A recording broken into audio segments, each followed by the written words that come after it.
welcome to Hand of Heaven, real people, real stories, all God. Hey guys, so you're about to hear an interview with my good friend, Cary Wall. It's awesome. She's awesome. I love her story, love the insights that she has. But here's the hiccup. We're just starting this podcast. We're figuring stuff out. My husband does all the editing. He's amazing. He's so sweet to do it all. But when he went to edit this, he says accidentally, I don't know, deleted, put in the trash, and then emptied the trash, gone forever, the whole footage of me in the interview. So it's probably for the best. You're just going to see Cary the whole time. You're going to hear my voice, but you're not going to see me. Good riddance. Who needs me anyway? So just wanted to explain why you're not going to see my face. But I'm there. Okay. Love you all. Thank you for watching. Bye-bye. Today's episode involves Halloween, a nurse, and a miracle. So I am really, really excited to have this guest. She's one of my good friends, Cary Wall. Cary, so I was thinking about like when we met and, you know, when we knew each other and stuff. So we were in a neighborhood together years and years ago when our kids were a lot younger, right? Very small. And I just loved you from the second I met you. Like, I was thinking about it today. Like, you know how there are some people who I call them open-hearted, like they're just so like outgoing and energetic and just happy to meet you and happy to get to know you like from the get-go. Yes. That is you. Oh, some people so are nice. more reserved or have walls up, which no judgment. Like I understand why, yes. right? You know what I mean? Like everyone has their own personal, whatever, but not Cary Wall. Cary Wall, you're just open-hearted. You're just so cute. I feel like everyone would say you're their good friend. You're so because you're just friends with everybody. You're just so cute and so fun. And it's funny. I always actually joke because I go to a lot of places and people will say, I think I know you. Like you look familiar. And I always joke, I'm like, I just say that maybe I had a lot of friends in heaven and people think they know me. I was just going to say that. That's so funny. Yeah. I was just going to say, well, you probably were really popular in heaven. You were going around being everybody's friend. And I wonder if that's kind of maybe, like I don't know. Because I've had people say that to me too, or I felt that about people. Yes. And I'm like, okay, were we yes. like really good friends in heaven? Did we hang out? I think there's a lot of that. I do too. I believe in that. That's so funny that you said that. So anyway, I love you. I'm so, so grateful that you're willing to share this. Thanks, friend. Because I just feel like God is so good and God is so real. And if you have eyes to see, He's there in our hardest times. Absolutely. And, today you're going to talk about your hardest time. Yeah. But I love that it's a God story. Absolutely. So, okay. So to start out, let's let everybody know you, your awesomeness, how great you are.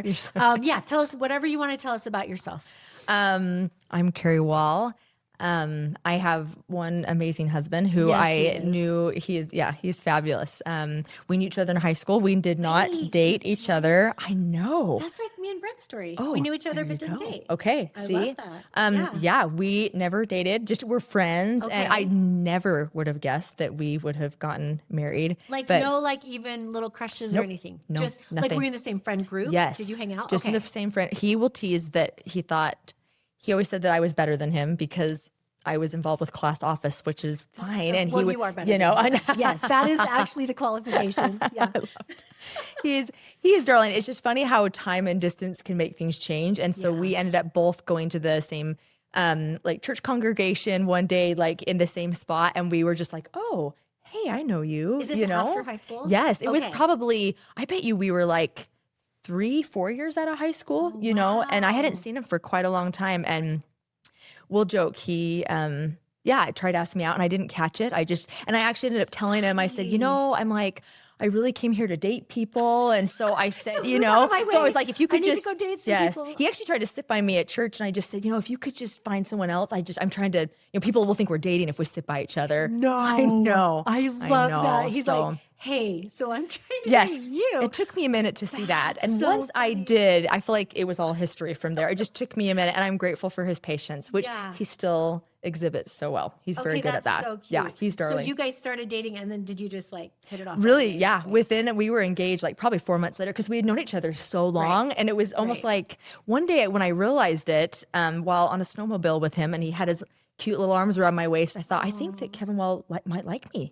Oh my And I gosh. thought, well, and then I thought back and I thought, oh my word, I think he does. And I have not been very Catching the considerate. clues. No. So funny. And then it was just Poor like, guy. I He's know. like liking you, hoping you notice, and you're like, Yes. anyway, I'm like, just I'm a good. friend. Yeah. Oh yeah. I totally That's did. fun. So he has been patient my entire life. And so I'm really grateful. But we only dated for about 4 months and got engaged and got married. And so we have 2 awesome kids. So we have, awesome. yeah, I love your kids. well, they love you, which Thank is great. And one of them is 18 and one of them 16 and they're just fun. They're just so fun. We enjoy Are they them. like good friends with each other? They really are because they only have each other. Yeah. We just have those 2. And so they just have such a funny relationship. My son, it just has a very quirky personality. Yeah, which is and so fun. And it's really fun. And they just, they're really sweet to each other. And I appreciate that about them. I love that so much. We tell our kids all the time, we're like, friends come and go. I know. But you're going to have each other your whole life. Yes. Like, you need to be good to each other. You do. Be best Yeah, friends. you do. need each other. I And you have no agree. idea until maybe, way down the road too, how much you'll need your So true. siblings. Yes. I totally agree with that. That's yeah. cute. Okay, so 2 kids, girl They're- and a boy. Yeah, we have a girl and a boy. They're super fun. They're darling. And then, I'm a nurse by profession. Love that. What kind of nurse? So I've spent most of my career working in the emergency room, which I have loved. That's just been like, it fits my personality really well. I really enjoy kind of being there in a crucial moment and just really stepping in. And I think I'm a fixer by nature. Okay. And so it allowed me just to get in there and fix something real quick. And then once people were in a stable spot, I'd send them on. Or if not, then we kind of have a good discussion and be supportive to people. And so just about a year ago, I transitioned into education. So I'm a full-time professor over at Salt Lake Community College in the nursing department, which I love. That. It's You're been probably awesome. So good. And by the way, going through what our family went through with the girls crash and everything, we love healthcare workers. Like, it gave me such a love and appreciation. Let's cry. Sabrina has a bet of how long it takes me to cry, but I always, cry about this because I have such a love for healthcare professionals. And being in the emergency room, that's like, you need a cape. That's like superhero status because that's like life and death situations, Yes. that is, oh my gosh, I can't even imagine the stuff that you've seen. And you definitely see people in their like worst and their best moments, and you get to celebrate some amazing joy. If anything has helped me, like have a firm belief in a God and a loving God is seeing healthcare in a situation where there are people that sometimes for every reason in the world should not make it. And they do. And it just defies the odds that I go, this is not our doing. This is the hand of God. That's so cool. And then on the other side, there are people that should make it for every reason in the world and they don't. And I've had to look at that and also recognize that is the hand of God as well. Totally. Yes. Yes. I'm so glad you said that because I think sometimes we think the miracle is getting what you want, right? Oh, yes. Getting the outcome that you want. But sometimes the miracle is God helping you through that. Yes, absolutely. Not getting what you want. Absolutely. Yeah. Love that. Okay. So, so you guys got married, had the cutest kids. Yes. Yeah. You're a nurse. I'm a nurse. Out there saving lives. Okay. Awesome. And then, so we were in a neighborhood in Utah together. And then you guys actually moved to Texas. Yes. For a job. Yes. I remember that. We were super sad. Yes. That was like very bittersweet. Yeah. And how long were you guys in Texas? We were there for almost 10 years. Oh, It was a long wow. time. And did you love it? We love Texas. Texas is like the most friendly, like just frankly God-fearing like state that is very proud of Jesus and their beliefs and just really kind of embrace people. So we loved it. Our kids, it was a great place for our kids to grow up and great community. We really loved our time there. It was interesting. We'd kind of gotten to a point where my husband's work was like, if you want to move back to Utah, we're good with that. And it was just like, we honestly asked our kids, we're like, what do you feel like is the right thing? And honestly, our parents were getting older and we just thought maybe it's a good time to come back. And if we don't, I don't know if we will. Like our kids were getting ready to start high school.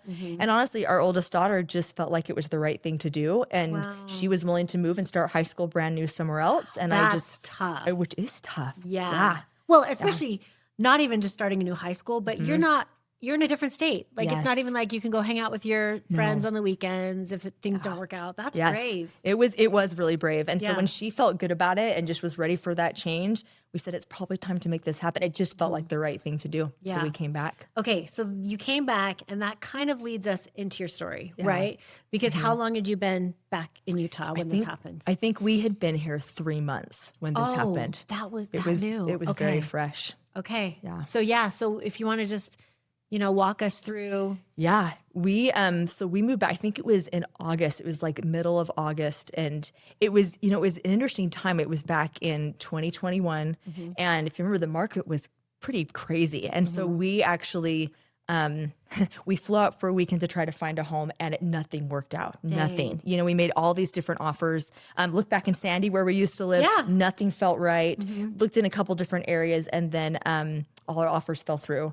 And so we were looking at houses by FaceTime, like with our realtor in Utah. Wow. And the house that we ended up in, we kind of looked through it, and it was just interesting how, like, my husband, Kevin, was just like, I just really feel like this is where we're supposed to be. Wow. And I just said, okay, I'm going to trust your impression on this, and we'll make that change, And so we moved back. I mean, Hannah actually came out here a week or two early so she could try out for the volleyball team at the high school, and it was a big change. And so we start, we move here and our kids get started. We had our daughter as a 9th grader, starting at the high school, and then our son was in 7th grade, Spencer. Okay. And it's a lot. You move back, right? And there's That's hard ages. It's just hard. It's a hard age, and anyway, and then I also think you're moving and you don't know people, right? Like it takes a while to gain a community. Totally. Does that make sense? And so we were so new, and it's not that people honestly were friendly and kind, but it just, it's interesting when you're still trying to get to know people. Totally. And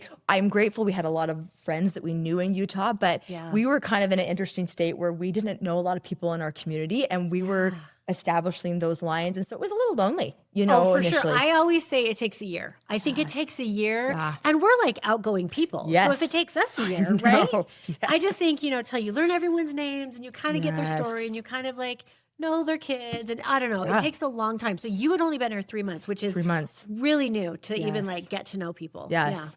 It was a lot. And so really, our story begins that it was in 2021, Halloween, it was on a Sunday that year. And in Utah, people often will trick or treat on Saturday instead of on Sunday. And so our church congregation that we attend, they were doing like a trunk or treat party, and so we decided to go. Good old trunk or treat. And we thought, we'll go to the trunk or treat. And both of our kids wanted to come, and they did it kind of early, so then people could go out and trick or treat in the neighborhood on their own. So it was a little bit earlier. Okay. Yeah. So for those of you who don't know, a trunk or treat is a very fun tradition where people like come to, here in Utah, we gather at usually like a church building in the parking lot. Everyone decorates the trunk of their car, passes out candy. It's a very cute thing. And then they usually go trick or treat after. Yeah. It's just it's a great community event. And totally. It's I love super it. fun. Yeah. So we were there, our kids were there, and really we finished, and we took both of our kids had been invited by a new friend, to go trick-or-treating. You're like, and so, "Yay, which we were thrilled about, right? Sure. So we hadn't lived here a long time. And so Hannah we dropped her off somewhere, and we took Spencer to a group. And Spencer, it was interesting. He actually had come out to Utah that summer and spent some time with his grandparents working and doing some things. So he had met a couple kids in their neighborhood, and we moved to a place where we weren't too far from these grandparents. And so these kids went to the school he was at. And so he kind of came in and found a group pretty quickly. Nice. Yeah. And so so we dropped him off there, and Kevin and I went home and just were like, well, it's just us, and we'll, I guess, hand out candy and kind of see, and we're just, sitting there. And it's interesting because I bet it wasn't much longer. I bet about 30 minutes later that someone called my cell phone, and it was a number I didn't recognize. And probably like most of you, if I don't know who the number is, I typically don't answer. Totally. I think they'll leave me a message. Yeah. And but when I saw this number, I just felt impressed to answer it. So I did. Interesting. Which was not something I do. Yeah. Right? For sure. So I answered it, and it was his name is Scott, and he is the father of one of Spencer's friends that I knew he was with. And he said, "Hey, Cary, it's Scott Harmon." And he said, "I just needed to get a hold of you." He said, "There's been an accident, and I think you need to come over here." And I was kind of quiet. And again, I'm a nurse by profession. I am not one that escalates typically quickly. And so I think the nurse in me too was just, I just said, well, I said, "How bad is it? How are things?" And he actually just hesitated. Oh no. And he said, "Well," and I said, "Well, is Spencer okay?" And he said, "Well, he's definitely broken his arm." That's all he said. And I just said, "Okay." And he said, "But," he goes, "Really, you need to get down here." And he goes, "I need to get down here right now." And I just thought, okay. And I said, where are you? And he said, he gave me these coordinates that were really close to our house. Okay. And I said, we'll be right there. And I hung up the phone, and it was interesting because I remember I hung up and there was a part of me that was just like, we can do a broken arm. Totally. That's no big deal. Right? Like, that's totally Yeah. fine. And so, but the way he acted, as soon as I hung up the phone, I remember I turned to Kevin and I said, we got to go right now. I said, something's wrong, you know? And what was interesting is that as soon as we opened our garage door in our car, we could hear sirens, just massive amounts of sirens. And as soon as we heard that, I was just like, oh no. And I'm like, what has happened? You know? Spencer went out trick-or-treating with, I believe there were 4 or 5 boys there that night. That's my recollection, but and I knew that they were dressed. I think they were greasers, and so they had all like sprayed like black in their hair, right? And had these like dark jackets on. So you start thinking, I'm like, oh geez, I'm like, you know, he was in a dark jacket. I'm like, did he get hit? Like, what happened? Right. You know? And so we followed really the sirens too. He gave us these rough coordinates, but we couldn't even get to where he was because it was blocked off, completely blocked off. Yeah. And so we actually parked our car and just got out and started running. Oh my and gosh, so this is like every parent's worst nightmare. Really is. To have sirens everywhere and you don't know exactly what's wrong. Know. Yeah. We ran down, and honestly, and again, the nurse in me knows, as you know, we came down and I looked and I could see on one side there were paramedics performing CPR on a child. Gosh. And I'm looking and I can see enough that I'm like, that's not Spencer, you know, but I'm horrified. You know, I'm horrified that this is happening. And I can see a couple standing over this child just in desperation. And I was just like, oh no, you know, and what was really difficult is as I'm running and I'm watching this, I can hear Spencer just screaming. And I can hear, and it's awful. You know, to hear your child scream in pain and in desperation is horrible, you know? Yeah.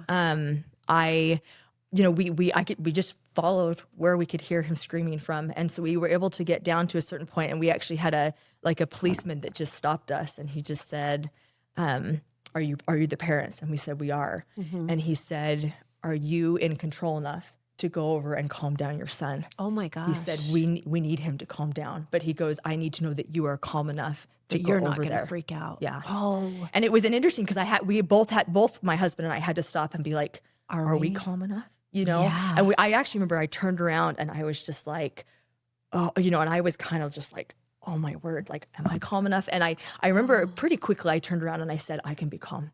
And that's a big ask. It's a big ask. Because you don't even know what's going on. You don't even know what you're going to see. No and to idea. ask, can you be calm? You're know. like, I can try. And I actually ended up telling the police officer, I said, I've worked for a lot of years in the emergency room as a nurse. And I just said, I feel like I can keep it together, you know? Oh And he said, if you feel like you can, he goes, I'm going to get out of your way and let you go calm your son down. And I said, okay. And so we did. I mean, I literally remember walking over and Spencer was screaming, squirming. And so when I saw Spencer had been hit by a car. He had open fractures on his body. So you could see the bone coming out of his arm up here by his shoulder. You could see that one of his legs was just really doesn't look right, you know? Yeah. And he's just squirming. You can just see him just squirming in pain. Mm-hmm. He's laying on the ground. He's laying on the ground. At the point, this time he was 12 years old. And he's on the ground and he's just screaming and he's fighting and he's just fighting them. Wow. Now, again, the nurse in me knew that I'm like, if he's fighting, that's good. And I'm trying to find the good things. I'm like, yeah, that's good. And they're trying to get him an IV so they can get him some medication and calm him down. Yeah. And so I actually remember I went over and I grabbed his head and I just got my voice right down to his ear. And I was just like, Spencer, I'm right here. And I'm like, I need you to calm down. And I'm like, Dad and I are both here. We're not leaving. You know, I said, can you try your best? He actually did not answer me. He really, but he did calm enough that they could just hold his arm in a certain place so they could give him this IV. When we were there, what we discovered from what they told us is that Spencer and his friends were trying to cross from one neighborhood into another neighborhood. They went, and it's hard, they went to the crosswalk. There were flags there. Spencer and his friend Carl. Carl was first, Spencer was second, and there were three other boys behind them. They grabbed flags. Spencer and Carl had the flags, ironically, and started walking across this crosswalk. They got over one lane of traffic and went to the other side, and they were hit by a car. It was Spencer and Carl. They were the first two boys that were hit. And what they say, I mean, and we could see the car. If you looked around, the car was there. You could see where their heads hit the windshield, and it pushed them both on a different side of the vehicle. Okay. His friend Carl landed directly on his head, and his head broke his fall. And Spencer, his body broke his fall, which honestly is what made all the difference in his outcome. But when we turned around and I'm helping Spencer down here, I could look over and see this car, and I was watching, and I was just like, oh my word. I'm like, his head had that impact on that windshield, and I was like, oh no, Yeah. Especially knowing what you know as a nurse, right? Yes. Yeah. So they got this IV. We got into an ambulance, and they said, so I went into the ambulance with Spencer. My husband, Kevin, drove and followed us. And I remember really before they closed the ambulance door, I grabbed Kevin and I said, you need to call our family. And I said, I want you to call our bishop, which is the leader of our church congregation. And I said, call them and tell them we need all the prayers that we can get. I said, because I don't know what else to do. I'm sitting there like, I am not in control, and I will take any prayer they can offer me. That's right? exactly the only thing that you have to do. And I believe in prayer so much. I do too. Yeah. I do too. And I believe in collective prayer, as multiple people are praying for a unified outcome, right? 100%. And so we I said that, and we went up to the hospital, and it's interesting again as a nurse being in the ambulance, because they did not know that I was a nurse. Okay. And so I hadn't said anything, and I'm sitting there, and they're trying to help Spencer, and I can hear them talking to each other, and they're saying, he's not responding to this anymore. He's not responding to this anymore. Oh. And I'm listening, and I can see, where he once was fighting. And they had medicated him to try to be more comfortable, but it was more than just that. And he, when they would even try to pinch him or do things, he wouldn't respond. And I could see, and I could tell they were trying not to alarm me, but I could tell that they were getting alarmed. Wow. Okay. So what do they mean he's not responding to that? Like responding? So like when he got in the ambulance, he honestly was still kind of yelling and just like calling out a certain way. Okay. And the further we got along on our ambulance ride, he got quiet first and wasn't saying anything. And then they'd ask him something. They say, hey, Spencer, are you okay? Spencer, does this feel okay? And he stopped responding. And so then when he wasn't responding, often in order to get someone's attention, they'll kind of like maybe give someone a little pinch or like even rub their sternum area just to get them to, because that's uncomfortable and people will respond. And that's what we do, especially if someone's had a pretty serious injury and we want to see if things are functioning okay. That's pretty common. And I knew that. You knew that. But I'm seeing them rub Spencer, and Spencer's not reacting at all. And in my heart, I was just like, oh no. Gosh. I'm like, this is not good. And so we get up to Primary Children's Hospital, and they pull him in, and I can hear him talking, and they have no idea that I know what they're saying. Yeah. And the paramedics are saying, he's not responding anymore. We don't know what he's not responding. Like everything is declining. And I was just like, oh no, oh my gosh. And really when we got there, they actually made me wait, and they just said, we are taking him immediately to do like a full body scan to assess what is actually going on here, you know? And so I was waiting just in this hallway, in all honesty, and Kevin arrived, and we were standing there, and really right then, the life flight team came in, and this other boy, Carl, that was hit, was brought in and just was wheeled right past us. And I have to tell you, Jen, as soon as we saw him, I immediately knew that he was in a really perilous spot. I knew enough. And I remember I grabbed Kevin and I said, we've got to find a private room, and we need to pray for that boy right now. I said, so because sweet. I am worried. Yeah. And so we literally, there was like a room that they showed us, and we went into this room, and I have to tell you that we got down on our knees and offered like one of the most heartfelt prayers I have ever offered. Mm-hmm. And honestly, it wasn't for my son first. It was first for this boy, Carl, because I was so worried. Yeah. And what was interesting is I remember like pleading for this boy and pleading for his life.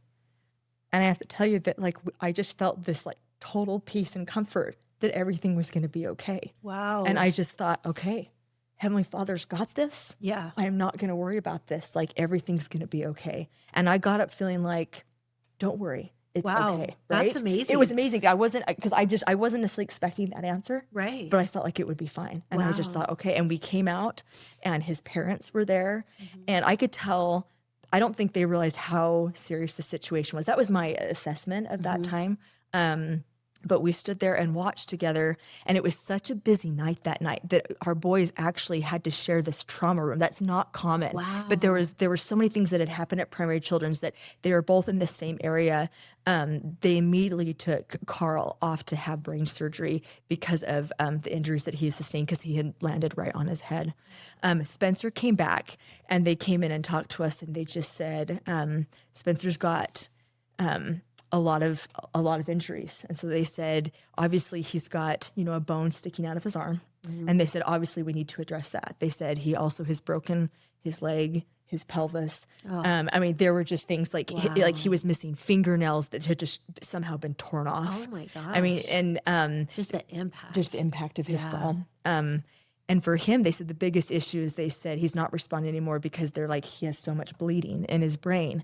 And so normally if you look at a scan, you'll see a brain that kind of looks like this, that's a round curve. Okay. And they said Spencer's looks like this. They said it's just, there's so much blood. It's just like squishing his brain down. And they're like, that's why he's not responding anymore. And they said, we have to go in now and fix this like immediately. Oh my gosh. And they said, and he's not stable enough to fix his bones. They're like, so really what we'll do is we're going to put his bone underneath his skin and we're just going to let it sit there and wait. What? I know. Oh my gosh. I didn't even know that was like a possibility. Me either. They just said when people aren't stable, they like, we won't do surgeries. Like unless it's like absolutely necessary. Okay. And they said, what we need to do is we need to get Spencer through this surgery and we're worried about this surgery. And so they said, we will put the bone underneath his skin and it will wait and it will wait until he's stable. Wow. And I was basically like, let's do what will keep him alive. Yes. Okay. Yes. Wow. Yeah. I didn't know they did that. That's crazy. Yeah. I didn't either. And it's interesting. At the time, it was, pretty close to post-COVID. So there was a lot of strict regulations about who could come into the hospital. Oh, yeah. And so I remember at the time, in our, in the church that we belong to, we believe in laying on of hands for blessings, for healing. And so Kevin wanted to give Spencer a blessing before he went in for surgery. And he's like, I'll just do it. Somehow, I don't know how, they ended up letting Kevin's dad in. I don't even know how that happened. He all of a sudden was just there. Yeah. And so they laid their hands on Spencer's head to offer a prayer and a blessing over him before surgery. Yeah. And what I will say is that there was a nurse there that I'm not sure if she is not religiously affiliated. I just remember she was watching just kind of in a look of like, oh, I haven't really seen this a lot, and she was, and I could see her, and I am, the nurse in me is watching Spencer's vital signs, and I'm because they weren't great, and I knew enough that I was like, I'm just watching going, oh no, like this is so bad, and so I'm watching that, they're giving a blessing, and as soon as they started offering this prayer over Spencer, I have to tell you that his heart rate just slowly started coming down. What? And then really it was like, and as soon as they finished, this nurse who, like I said, I did not seem very religiously affiliated. She just said, I have never seen anything like that.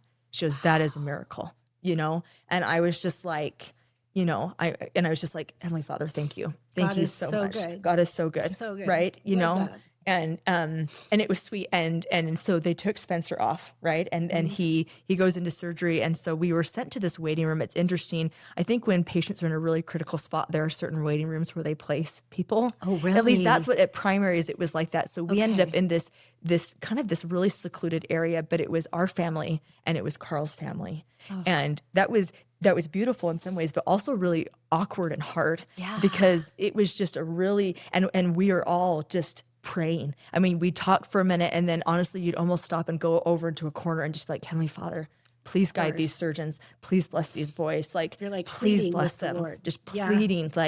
And I honestly have always had a really strong testimony of faith.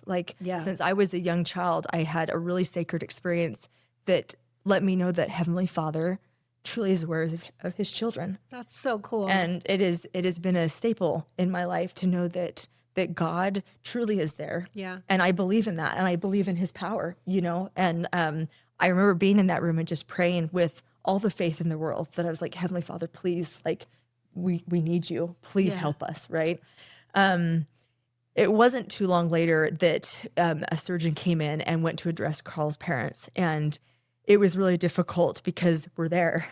and we're hearing it, you know, Yeah. and really, the surgeon just shared, you know, we did all that we could. He said, but he goes, I do not think he will survive this. And I have never seen someone. I remember watching his dad curl up into a ball and just lay on the floor like sobbing.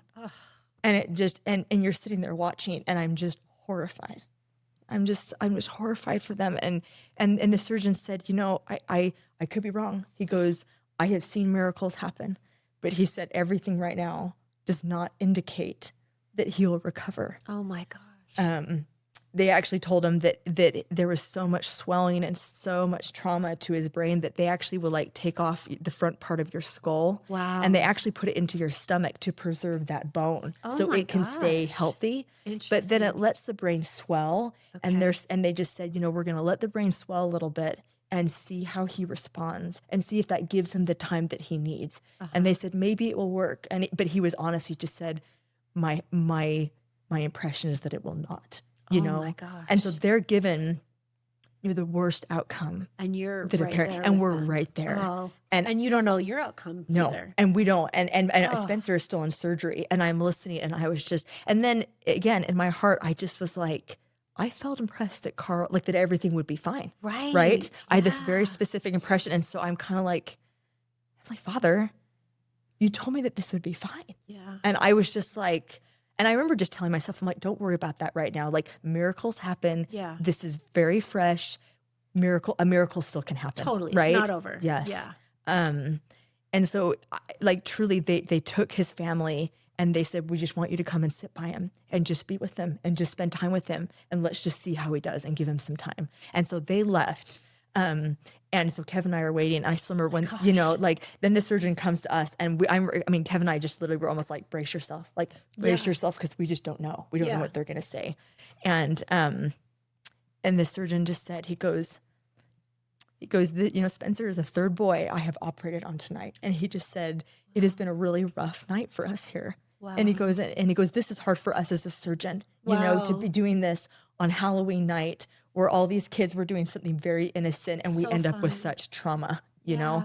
But he said, your son has had the best outcome that I feel like I can give tonight. And he was like, I am very encouraged by what has happened. And he goes, everything went well. He goes, she's not out of the woods. I don't know the extent of the damage. We don't know. But he just said, I feel like we stopped all the bleeding. I closed everything that I needed to. He goes, things really look good. Wow. And I was, you know, and we were, and it's really interesting, Jen, because you just I felt, tears of gratitude, right? Of and course. we're just crying and I'm feeling so grateful. But, you know, it's interesting because they're like, we want you to come. We want you to be by Spencer's bedside because really he's like, I don't know when he'll wake up. I don't know what to expect, but we want you by the bedside because we're going to need you there because we don't know what to expect. Right. And we're like, okay, let's go. And so I'm so grateful and I'm walking, but truly Spencer's room was 3 doors away from Carl's and you're walking past Carl's room. Oh my gosh. And I just feel this weight of guilt that was just like, Heavenly Father, like I just feel so guilty that I know that so many people are praying for these boys. And really all I see right now is that I said, my prayers are being answered in the way I want. Yeah. But I'm not seeing that happen for Carl right now. And so then in my mind, I'm like, I'm just going to pray harder. Yeah. I'm just going to pray harder. You know, I'm going to be positive because that's also my personality, right? It's like, for sure. I'm going to have faith. It's all going to work out. Yeah. Right. And I just kind of pushed it away from my mind because I thought, no, we're going to have faith. It's going to be okay. Yeah. We went in and really just spent time with Spencer. And I think we had been there for, hours. And it had been long enough Spencer was not waking up. And I bet you it was probably maybe a day later that we had truly just been sitting by his bedside because they just said, we want you to be here when he wakes up. That was the big thing. You got to be here. Hour after hour. Wow. You're just, you know. Oh, I you know. Been you there. know that. Yeah. Where you're just waiting, right? Yeah. And I remember after a long time, the doctor came in and he just said, I'm worried. He goes, I'm worried that he's not waking up. Oh no. And he just said, I worry that maybe we've missed something or maybe something has happened. Mm-hmm. And so he said, I want to take him down and scan his brain. Mm-hmm. And he goes, and if we need to, we're going to take him back to surgery, or at least we can figure out what's wrong and I can tell you the outcome of what Spencer will have. Wow. And I remember when he said this, that they prepped him and they took him away, and they had us wait there. And I remember I just had this like conversation with God, and I just said, and it was really more in my heart, I just said to myself, you know, am I going to be okay if Heavenly Father takes my only son? Yeah. Yeah. And that's a pretty hard question to ask yourself, you know? And I honestly, I just remember telling myself, I was like, you know, you've always trusted in God, and I refuse to stop that right now. And so whatever the outcome is, I'm going to choose to put my faith and my trust here, because that's where I have always trusted. Yeah. And it was interesting because just saying that, it was almost like I was offering my will to God in a way that's hard. Yes. It's hard to even explain, to just say, Heavenly Father, Yeah. I don't want you to take him. I don't want you to take him. Like, I want him here. Yeah. But I understand that I am not in control here. And so I'm going to trust you. I'm going to trust you with my son, because he is your son. Yeah. And you have entrusted him to me, and I have loved it for the last 12 years. And if that is all, then I will do it. Oh my gosh, that is such a hard point to come to. It's like a thy will be done moment, you know? Yes. And you always hope you could do that. You know, we learn that. But to actually do that when that's your child laying in that bed, that is so hard. Yes. So how did you feel when you kind of gave it to God? Honestly, I felt fine. Like, in the sense of that I just felt peace. Yeah. And I just was like, it will all work out. It will be okay, you know? And, you know, as I've reflected back on that moment, I have been grateful that, you know, I asked the question of myself, and then I was able to recognize that I was like, again, I know where my faith has been, and I will not change that now. Yeah. You know, that my rock has always been having a foundation in a loving Heavenly Father that is very aware of his children. Yeah. And I knew that he was aware of us. We're going to leave the first episode with that beautiful thought. Tune in next week to hear the conclusion of our story, and then follow for more Hand of Heaven stories. New episodes drop every Monday.